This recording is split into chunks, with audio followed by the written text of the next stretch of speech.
We recently participated in a familiarization or FAM trip of Portugal, which is somewhere that's been on our bucket list. But since we rarely make just one stop on a trip, we also took the opportunity to employ our while we're in the neighborhood theory of travel. So we started in Morocco because, well, it's in the neighborhood. We had been to Morocco before, but never to the cities of Fez and Marrakesh, which are two of the most popular cities to visit in the country. First, we traveled several hours by car from Casablanca to Fez, which is a UNESCO World Heritage Site and famous for its Old Town, or Medina, which dates back more than 1,000 years. From atop a hill overlooking the Old Town, it looks like a snarled mass of streets and buildings in a valley area surrounded by mountains. From inside, it's a labyrinth of more than 9,000 streets and alleys, and is one of the most concentrated pedestrian urban areas in the world with very interesting medieval architecture. I'm always fascinated by the beautiful and often ancient doors. We've been to old towns with windy streets and shops before, but never anything like this. It would be virtually impossible to navigate without a guide. Luckily, we had one, or we might still be there. Fez is home to the oldest university in the world and also has the oldest tannery, where animal skins are made into leather in a complicated process that also dates back 1,000 years.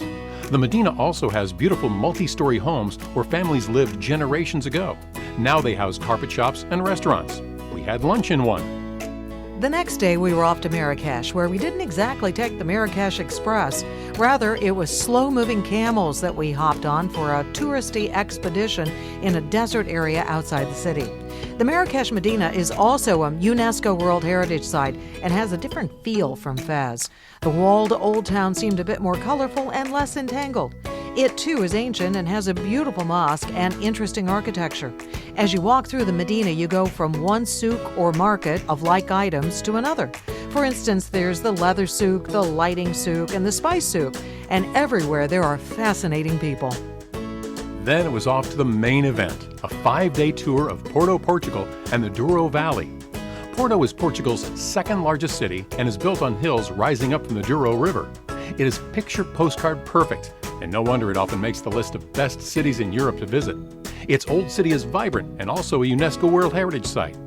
Porto is a very walkable city with shops and restaurants along cobblestone streets, beautiful architecture, and even quaint trolley cars. Something very unique about Portuguese cities is that they have the most beautiful sidewalks and squares decorated with black and white stones formed into very pretty mosaic patterns. Porto and the Douro Valley in general are known for its port wine. And, in fact, unless it comes from this region, it cannot be called port. We spent a full day traveling through the absolutely stunning Douro Valley, stopping in small towns and taking a few tasting tours of port wineries. It was another case for us of wondering why it took us so long to visit here. We toured other Portuguese cities in the region, such as Braga, which is a religious center with beautiful churches and gardens and features Bom Jesus de Monte, a basilica that sits on top of a 17-story staircase. Look closely at the center of the stairs and you can make out the pattern of a chalice. We also toured Fatima, which is a holy site visited by pilgrims from all over who come to worship, where the Virgin Mary is said to have visited 3 local children on several occasions. We ended our fam trip with a traditional fado show with dinner. Fado is a cultural touchstone and has been designated a UNESCO Intangible Cultural Heritage of Humanity. It's basically very impassioned, sad songs being sung to guitar and other string instrument backup. With Porto behind us, we still had another stop ahead of us. It was off to the Azores, which is a group of islands owned by Portugal and located about 1,000 miles from the mainland in the Atlantic Ocean.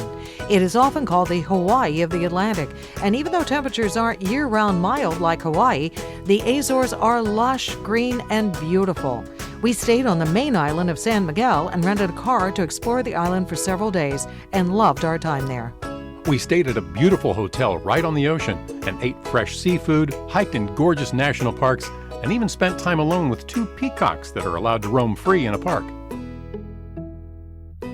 All in all, another great trip allowing us to see beautiful and fascinating parts of the world that we had not seen before. Portugal should definitely be on your bucket list. For Great Day TV, we're Ann and John.